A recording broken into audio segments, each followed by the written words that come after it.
Вот такие вот опилки я купил. У меня стоит печка специально для таких опилок. Сейчас приду домой, засыплю, покажу тебе, как она работает. Вот, значит, засыпаются вот сюда вот такие вот опилочки.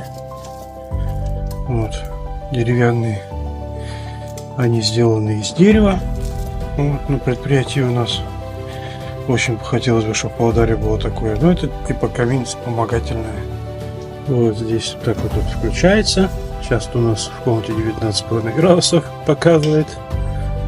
Все включается. Вот сюда вот оно засыпается в этот вот ковшик и потом загорится. Вот таким образом оно загорается, горит каминчик.